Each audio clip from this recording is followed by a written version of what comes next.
And welcome back to my channel. I am Dr. Ushna Naveed from the AMC Smart Prep. This is a platform in which you can have 2-month full theory course in very reasonable amount. This is a paid session, and we have WhatsApp and the Telegram group which you can join to get the updated guidelines and be updated with the recent pool of MCQs and all the important topics. This is a scan. You can just scan the code and have access to the WhatsApp group. So just start the discussion. We have a topic today which is about aortic dissection. So aortic dissection, this is a very important topic with respect to your cardiology. If you are appearing in your exam, you should have a very, very clear concept about your certain topics which are very important. So before rushing towards the aortic dissection discussion, the very important thing is that you should have an idea about the structure of the aorta. In aorta, we have three layers, which is basically intima. This is your innermost layer. Then you have media, which is a middle layer, and you have outer layer, which is adventitia. So we have three layers. What happens is there is a tear, okay? Tear in the muscular layer of your aorta. This is a normal aorta, which has a beautiful lumen, but there is going to be a tear. That dissection means a tear, and there is going to be a false lumen, and that is basically a blind loop. So whatever the blood that is accumulating in this false lumen, that is causing a compressive symptoms to the vessels, to the blockage of the blood. That's why we are going to have symptoms. These are very, very small vessels.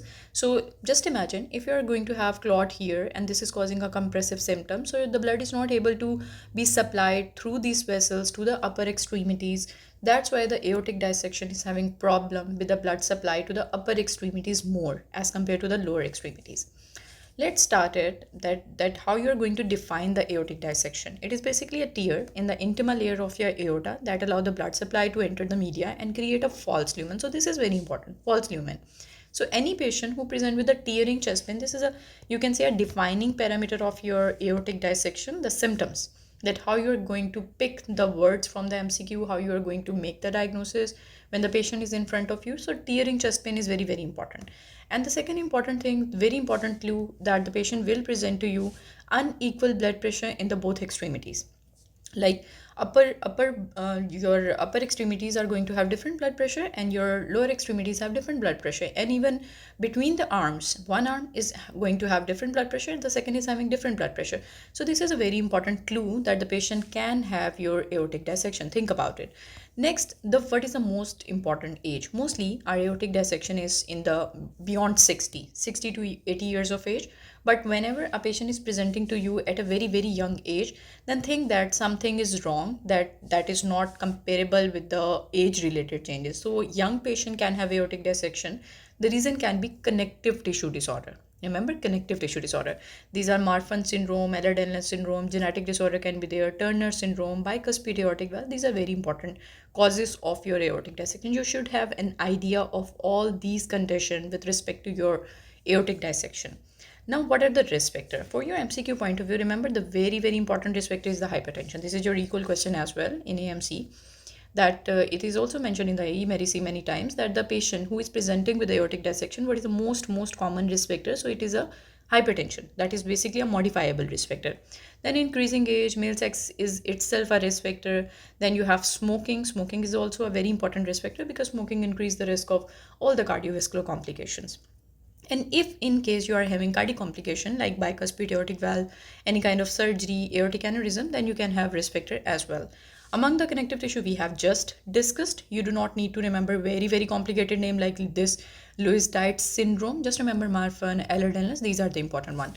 Then among the medication, this is also your equal question. You have a very important drug that is notorious for causing aortic dissection, that is cocaine. Okay, so aortic dissection is very, very common in your cocaine use, pregnancy, third trimester, any trauma, and even giant cell arteritis. So you should have an idea about the risk factor. These are your MCQs basically, very important one.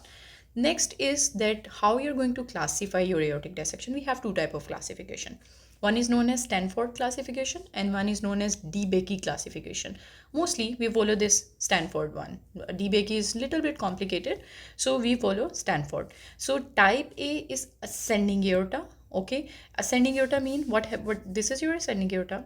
This portion is your arch of aorta. This is an arch segment, and the remaining portion is descending aorta. Okay, so any segment that is involving your ascending portion and extending into the arch of aorta is known as type A. And type A, remember, A is emergency. This is a red flag sign. So you need emergency surgery. You cannot wait for such kind of patients. The type B patients are, which is distal to the left subclavian artery. This demarcation is extremely important for your exam, extremely important. That type B category comes when you have this subclavian artery. So anything distal to the subclavian artery comes under the category of your type B. Very important one. So descending thoracic aorta and the distal to subclavian artery is your type B. This can be managed medically. Okay. So clear demarcation between your treatment point of view is just cleared here, that this type A needs surgery and this needs medical management.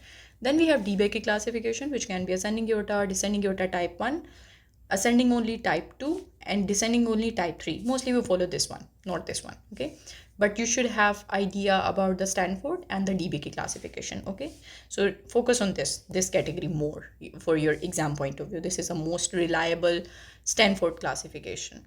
Next comes that what is the basically a pathophysiology. Pathophysiology we are not concerned with. Just remember there is a tear. Okay, and the tear is causing whatever the blood is accumulating in your media, and that is causing false lumen and propagation of dissection, and the patient is going to have occlusive symptoms. That is basically pathophysiology. Patient is going to present with a very typical features, tearing chest pain, and the pain can radiate to back, abdomen. So the typical scenario is chest pain that is radiating to back. So think of aortic dissection, very important one. The patient can have syncope also. This is very commonly presentation of your aortic dissection. And along with that, the patient can present with these symptoms. Blood pressure can be different. The blood pressure more than 20 is very, very high yield for your clue for reaching the diagnosis of aortic dissection. The patient can have pulses deficit, any murmur can be there, and the murmur of aortic dissection is basically early diastolic murmur. Okay, so this is very important. Then we have certain complications.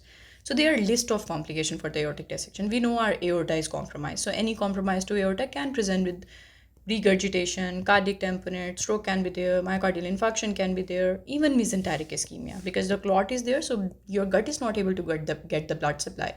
Limb ischemia, mesenteric ischemia, renal ischemia, anything can be there. Think of ischemia and put it everywhere.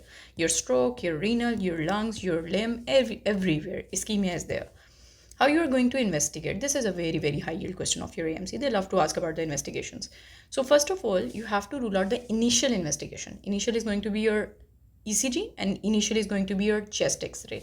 And the most important finding that you are getting on your initial investigations on the ECG is basically this line. This is very important. Widening of the mediastinum. Okay, so you should have idea about the mediastinum. This is just your interior part of the chest. On the X-ray, you can see the space of the heart is enlarged. Okay, so widening of the mediastinum, remember these words. And then CT angiography, this is the gold standard test which is basically for your exam. Okay, CT angiography, this is a very, very important, and this is basically many a time this is MCQ, recall MCQ. So CT angiography is the gold standard or the high yield test for your exam. This is the gold standard one. Now, next important thing is that what is the treatment? So treatment, first of all, stabilize the patient. This is very important. And then the treatment comes, that definitive treatment. So A is always surgery, go for surgery. B is a medical management. You can do the medical treatment, but remember in medical management, the very important one is beta blocker. IV beta blocker, esmolol can be given, beta blocker can be given, and your target heart rate is less than 60. So that's all you need to know about your this aortic dissection topic, which is a very, very important high yield topic, and these are the pearls as a revision pearls you can remember for your exam. So if you want to join the full theory course, that is available, and we provide assistance, paid assistance. This is a Telegram group, this is a WhatsApp group, this is a code you can scan to join the group. So if you want any kind of information, any query, any detail about the course, then this is the number. Okay, you can contact this number and you can have any information regarding the course details and the fee and whatever you need to know. So that's all for today. Thank you so much. We have a question as well. I will leave that question for you guys. Just read it out and answer it out in the comment section. Thank you.